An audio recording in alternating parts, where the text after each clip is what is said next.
Assalamualaikum warahmatullahi wabarakatuh. Sebelumnya perkenalkan, nama saya Wahyu Firmansyah dengan NIM 2400512031, dengan prodi Manajemen Pemasaran 1.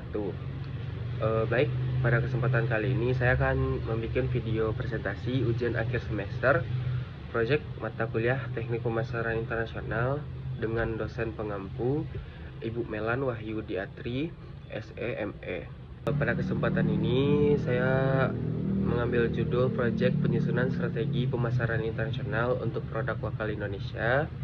Saya mengambil produk batik Indonesia. Masuk ke pendahuluan. Batik merupakan salah satu warisan budaya Indonesia yang telah diakui oleh UNESCO sebagai warisan budaya tak benda dunia pada tahun 2009.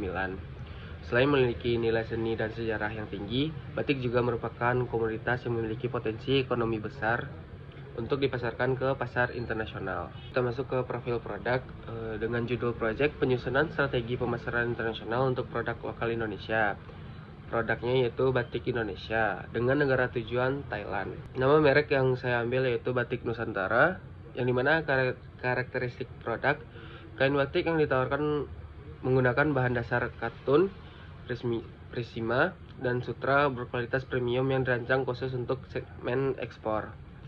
Motif yang dihadirkan merupakan kombinasi antara motif klasik seperti parang, kaung, dan mega bendung dan motif kontemporer yang lebih universal. Masuk ke keunggulan produk. Batik memiliki nilai budaya dan cerita yang kuat sehingga menjadi produk fashion yang unik dan tidak mudah ditiru dari segi identitas.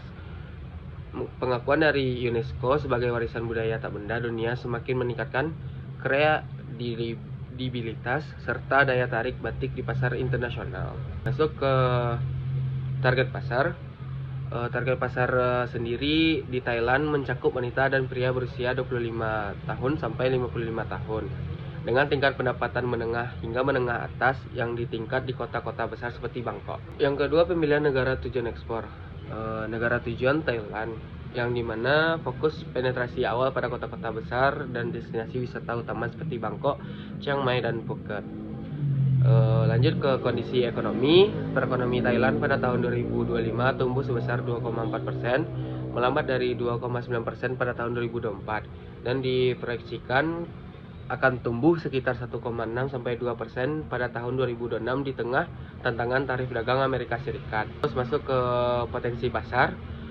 Potensi pasar sendiri pada Thailand merupakan salah satu pusat fashion dan tekstil di Asia Tenggara dengan industri retail modern yang berkembang pesat di kota-kota besar seperti Bangkok.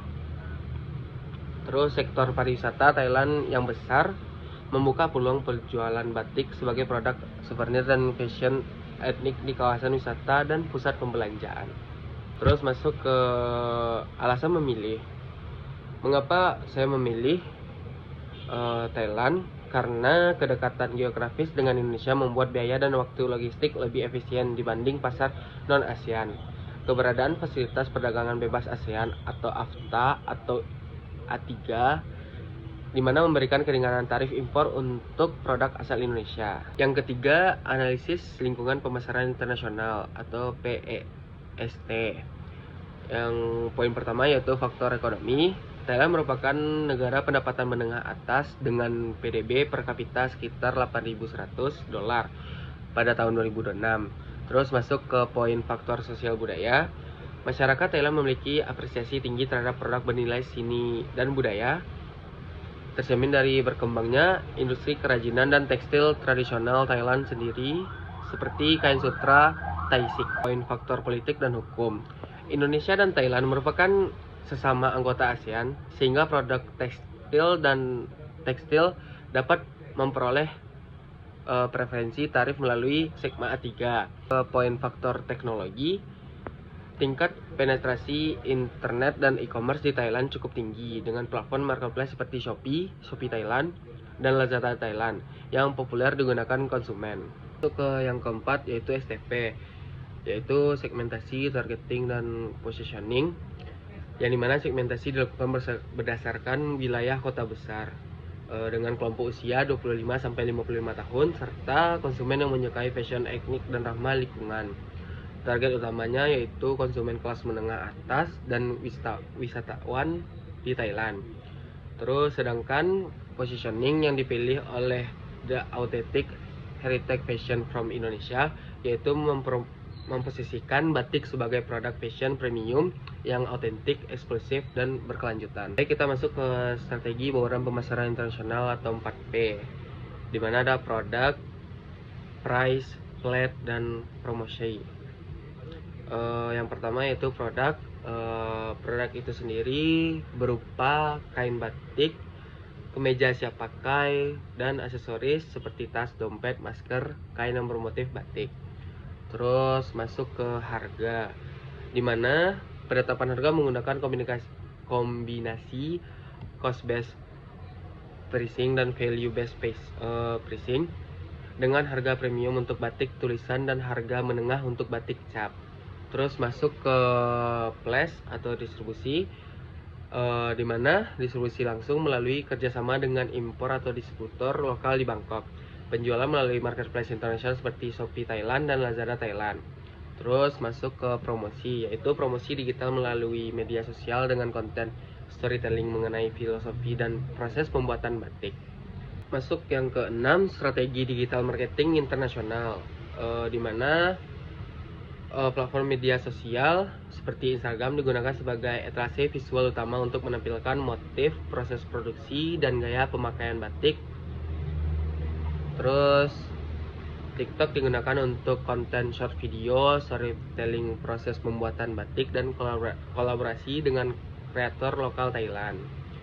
Terus masuk ke marketplace internasional, Shopee Thailand dipilih karena berbasis penggunaan besar dan fitur yang lengkap dan menggunakan penjual Indonesia menjangkau konsumen Thailand.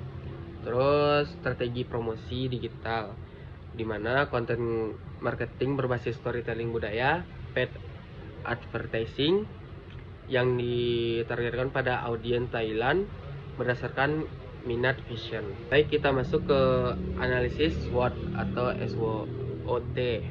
Yang pertama yaitu kekuatan, di mana kekuatan batik yang memiliki nilai budaya dan cerita dan otentik serta diakui UNESCO.